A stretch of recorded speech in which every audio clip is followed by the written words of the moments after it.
Olaf's a very good roamer, and mainly because he doesn't actually need his ult to actually do something. So right here we're waiting for Amumu to come because we know he's not gonna, or he's trying to stop us from doing dragon, but we waited there. But basically I didn't even need to use my ult there because Q is just that good. So basically he was perma-slowed and couldn't even get out. So basically here's a clip of Olaf why leveling Q is good and Olaf roaming mid-game. So we find Caitlyn here. So basically I haven't used Q yet, so we hooked him over, I Q her, boom, she's slowed, and Chester throws a fallow, and I kill her with Q. But that's not all. So a little later, once slag stops, okay, so alright, so basically we have Jaina, I'm slowing it down. So Jaina's over there, so she might flash, so I'm sitting here, so I Q her, Q hits, hook hits, and she ults. Now, she's still slowed from my Q, which is really nice, so it allows us to get in position, but basically Q is a very good spell to have, and we should level it. So here I get caught doing dragon, but I'm going to slow this down. I think I missed first Q here, but here we go. Yes! Yeah, I missed it slightly, but you're gonna see why I run my route. So he has 26 armor, he hasn't bought yet, rolled out of him. But we're gonna have the second axe, and it's gonna take, yeah, it's basically true damage. It just obliterated his health. So we're gonna speed this up slightly. I missed an RQ, but he fail flashes, real nice. But basically I'm doing huge damage like that. So basically slowing it down again. We have Anivia. So Anivia basically, as I said earlier, is countered by Olaf's R. So I press R, and I'm gonna basically obliterate him because his armor's 39, my armor pin is 35. So he gets obliterated, and I'm gonna Q all these people. Not sure. Once it's up. Okay, there we go.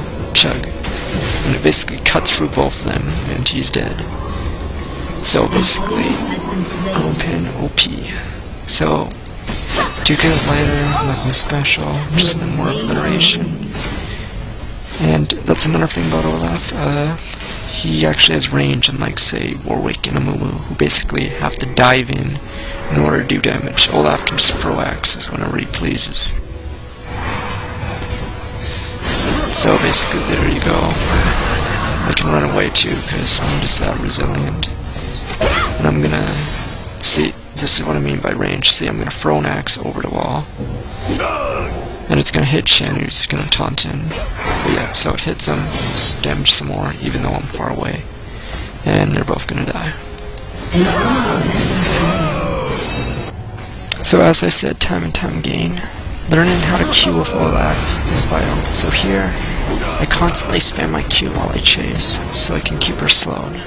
And happens about. See, so every time I throw my Q, it's in front of the person I'm gonna kill. So then, as I follow the path, I can just keep picking it up, doing more damage, and basically get easy kills because of the damage I'm outputting. So here's another part where Olaf is very strong, so new villains gets caught, owned.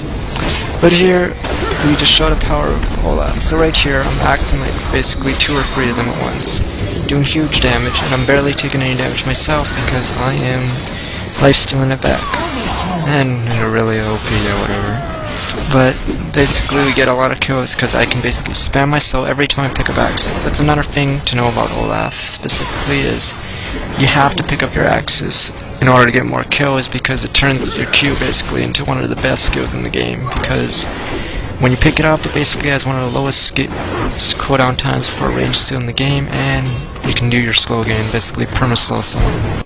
Okay, so here is a huge contrast with Warwick. So it's 2-1 for a tower, but unlike Warwick, I can actually do something from far. I have axes, right, and I have my ult, which is desynced right now, but it's up, trust me. And it also shows how Olaf is extremely strong against CC comps like Anivia and Ashe. So right here, it's not even doing anything. I'm like near full HP thanks to Jaina, and I basically hold this gank off myself. I'm pretty sure Chosen just level 6, but whatever. And basically, unlike Warwick wouldn't have made that play. Olaf here just obliterated them, and just like that, Olaf 2-on-4 basically, and took it out himself. Something Warwick couldn't do.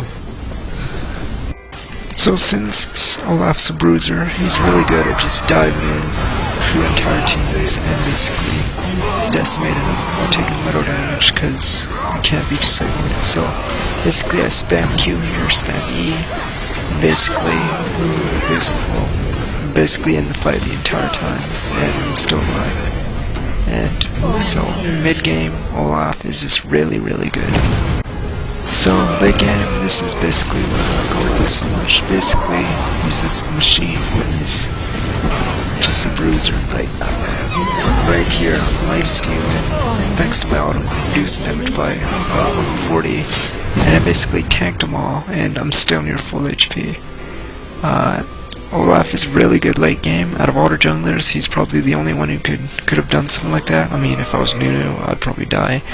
Warwick would probably start dying if he got stunned, because he doesn't have Olaf's ult, so his lifesteal won't work. So basically, Olaf late game is just as scary, provided you are farmed.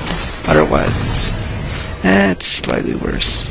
But basically, the thing that keeps him in late game is his ultimate, which lowers his damage down to him, gives him armor penetration, and most importantly makes him immune to disables for 8 seconds. So basically, Olaf late game, you can do stuff like this. I mean, Olaf's just that good. I mean, you can tank Fountain longer than those two losers. Observe. See, so that's how strong Olaf is late game. No, I'm just joking. This is just a troll build. Free warm-ups. Don't ever do this, please. So honestly, there's not much of a weakness for Olaf. I mean, this is why he's such a great jungler, because he's simply good for like almost the entire game. If there was a weakness, I'd say he needs to be probably farmed for late game, because if he isn't farmed, he's fairly useless later, but for most of the game, he's just a dominant damage dealer, dominant tank, and can't be CC'd, which is fantastic. So basically, Olaf is easily one of the strongest junglers in the game right now.